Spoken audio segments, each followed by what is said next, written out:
దళితులకి ఏ విధంగా మేలు చేస్తున్నామో సంక్షేమ పథకాల అమల్లో కానివ్వండి, అభివృద్ధి కార్యక్రమాలు వాళ్ళ ఇళ్ళకి తీసుకెళ్లే కార్యక్రమం కానివ్వండి రాష్ట్ర వ్యాప్తంగా నిర్వహించడం జరుగుతుంది.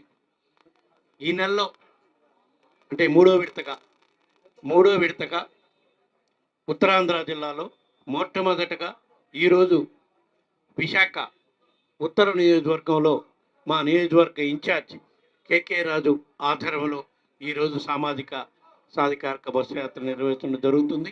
ఈ నియోజకవర్గంలో గత 4 సంవత్సరాల 8 నెలల నుంచి ఏ విధంగా అభివృద్ధి కార్యక్రమాలు చేశాము, ఏ విధంగా సంక్షేమ పథకాలు అమలు చేశాము, అర్హులైన వాళ్ళందరికీ ఏ విధంగా వాళ్ళ ఇళ్ళకి చేరే విధంగా సంక్షేమ పథకాలను అమలు చేయటమే కాకుండా విద్యా వైద్య రంగాల వల్ల ఇంటికే వైద్యాన్ని వాళ్ళ ఇంటి ముందుకే తీసుకెళ్లే విధంగా ఏ విధంగా చేశాము అవన్నీ కూడా మా నియోజకవర్గ ఇన్ఛార్జ్ కేకే రాజు గారు మీకు వివరంగా వివరిస్తారు. అదేవిధంగా ఈ మూడో విడత సాధికారిక బస్సు యాత్ర ఈరోజు విశాఖ ఉత్తర నియోజకవర్గంలో ప్రారంభమై ఈ నెలాఖరు లోపు ఉత్తరాంధ్ర జిల్లాలో మిగతా 6 నియోజకవర్గాలు ఉన్నాయి. ఉత్తరాంధ్ర 3 జిల్లాలు, పాత 3 జిల్లాల్లో ఆ 6 నియోజకవర్గాల్లో కూడా ఈ నెలాఖరు లోపల ఈ సాధికారిక బస్సు యాత్ర కంప్లీట్ అయ్యే విధంగా అన్ని ఏర్పాట్లు చేయడం జరిగింది. ఈరోజు ఇక్కడ సాధికారిక బస్సు యాత్ర అయిపోయినాక ఈ నెల 20వ తారీఖు కానీ 21 కానీ డేట్ కొంచెం పెండింగ్ ఉంది. పాయకరాపేట నియోజకవర్గంలో, అనకాపల్లి జిల్లా పాయకరాపేట నియోజకవర్గంలో సాధికార బస్సు యాత్ర ఉంటుంది. అదేవిధంగా 23వ తారీఖు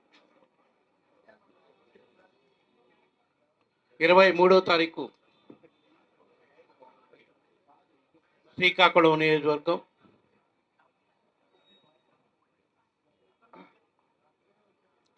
23వ తారీఖు కాదు 22వ తారీఖే శ్రీకాకుళం నియోజకవర్గం, 24 విజయనగరం, 25 విశాఖపట్నం వెస్ట్, విశాఖపట్నం పశ్చిమ నియోజకవర్గం, 29 టెక్కలి నియోజకవర్గం, 31 చీపురుపల్లితోటి ఉత్తరాంధ్ర జిల్లాలో మొత్తం 34 నియోజకవర్గాల్లో కూడా ఈ సామాజిక బస్సు యాత్ర కంప్లీట్ అయ్యే విధంగా పార్టీ అధిష్టాన వర్గం గౌరవ ముఖ్యమంత్రి జగన్మోహన్ రెడ్డి గారు యాక్షన్ ప్లాన్ ఇవ్వటం జరిగింది.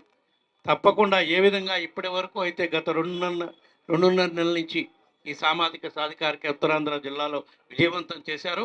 అదేవిధంగా రాబోయే రోజుల్లో కూడా ఈ నెలలో జరిగే మిగతా నియోజకవర్గాల్లో కూడా అంతే పెద్ద ఎత్తున సామాజిక బస్సు యాత్రలో ప్రజలు పాల్గొని విజయవంతం చేయాలని చెప్పి ఈ సందర్భంగా తెలియజేసుకుంటూ ఈరోజు సాధికారిక బస్సు యాత్ర గురించి మా నియోజకవర్గ ఇన్ఛార్జ్ కేకే రాజు వివరంగా ఈ నియోజకవర్గంలో చేసిన అభివృద్ధి కార్యక్రమాలను అన్నింటినీ కూడా మీ దృష్టి తీసుకొచ్చే కార్యక్రమం చేస్తారని చెప్పి తెలియజేసుకుంటూ సెలవు తీసుకుంటాం.